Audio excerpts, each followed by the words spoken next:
Our shelters in El Paso, Texas are overwhelmed following one of the largest mass migrant crossings ever in the area.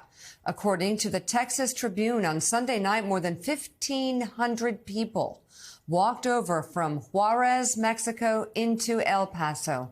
Most of the migrants said they were from Nicaragua, Peru, and Ecuador. The U.S. government can no longer expel the migrants under a pandemic policy known as Title 42. So many of them were processed and released on a short-term parole because the processing center there is already well over capacity. All of the migrants will eventually have to appear in immigration court. U.S. Customs says the El Paso region, which includes New Mexico, has encountered almost 15,000 migrants in the past week.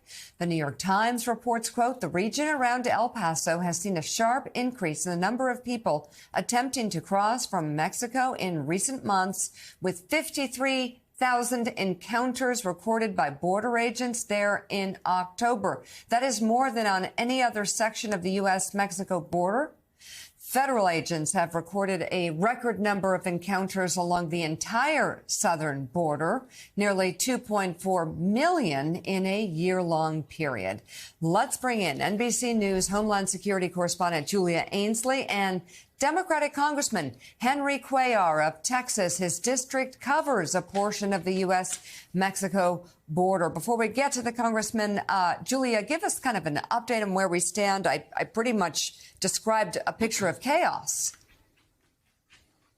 That's right. I was just in El Paso a couple months ago when they were starting to release some Venezuelans onto the street because of those same capacity issues that you just described, Mika. And then the Biden administration started a new policy that by and large kept most Venezuelans from being able to cross and claim asylum using those COVID-19 restrictions known as Title 42.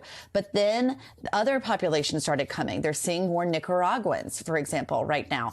And soon, as of next week, unless there's court intervention, all migrants, no matter their nationality, will be able to cross and claim asylum. So we're really getting a preview here of just how chaotic it could look across the border for all nationalities. We've seen predictions even higher than 10,000 per day crossing the border. To put that in perspective, Jay Johnson, former Homeland Security Secretary under Obama, has often said to you on Morning Joe, Mika, that 1,000 a day used to be a 5-alarm fire for them. So now we're seeing numbers that are overwhelming capacity. And what it could mean, and what it's already meaning in El Paso, is releasing migrants on the streets who might not have court dates, but simply a date to report to an ICE office. And they might not have transportation set up, shelter, things that are usually set in place to welcome in asylum seekers when they first come to this country. It's something that the Department of Homeland Security calls provisional releases, and they usually only do it for single adults, not for families. But really,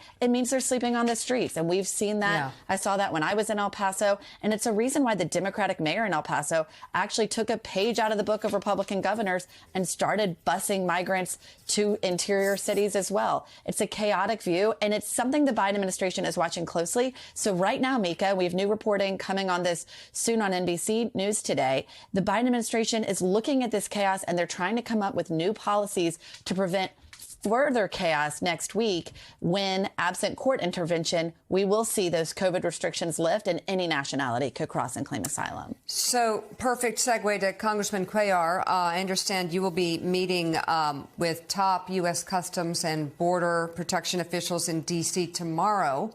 Again, with the Biden administration looking at, I think the topics was safety at the border and Title 42. But how does this latest news change the dynamic and the tone of these conversations that you will be having?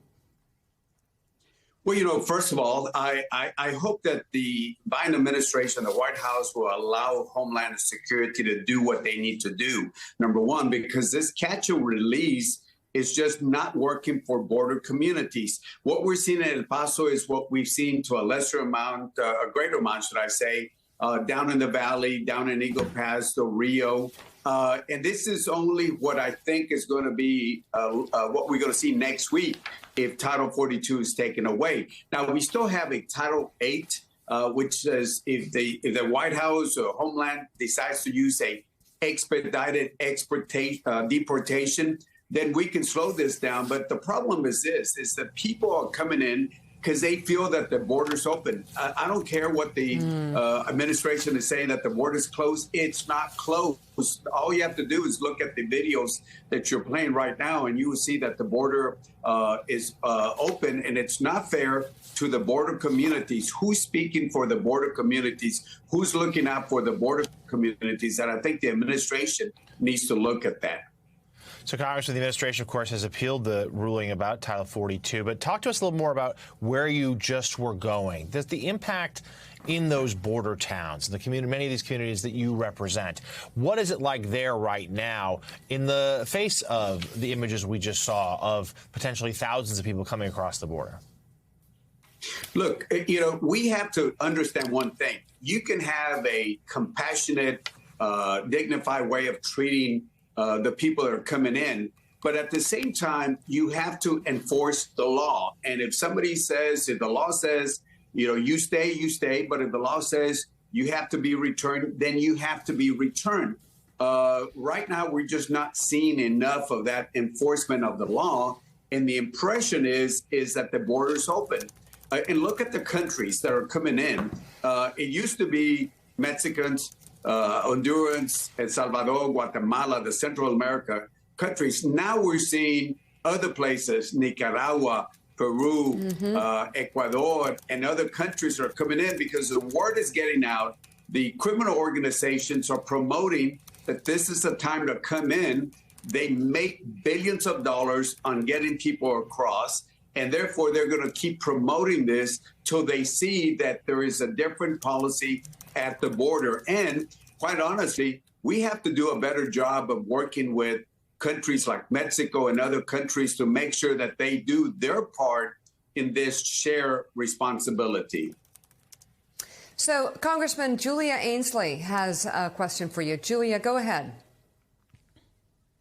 Thank you. Congressman, I was speaking to a DHS official yesterday who said what the broader administration needs to realize is that this is not a surge. This is a new reality. When you're looking at migration trends across the Western Hemisphere, this is what these numbers look like now. And we know the Biden administration, from multiple reports, is actually considering further, probably punitive ways of trying to keep asylum seekers from getting here, possibly even considering a Stephen Miller-style transit ban that would require asylum seekers to apply for asylum in a country like Mexico and be denied there first before they could qualify here. This person's making the argument, look, these temporary measures aren't going to work anymore. What we need is more funding for border communities, more funding for CBP and ICE, just to be able to get these people through, let them claim asylum, give them access to the system. Which way do you see it? Do you see it as this is something that needs funding and processing and manpower, or do you see it as something that we need deterrence? Obviously, legislation would be a perfect answer. But in this case, do you want money or deterrence here that could really help these communities? Actually, it's all of the above. And let me explain. There are push factors and pull factors.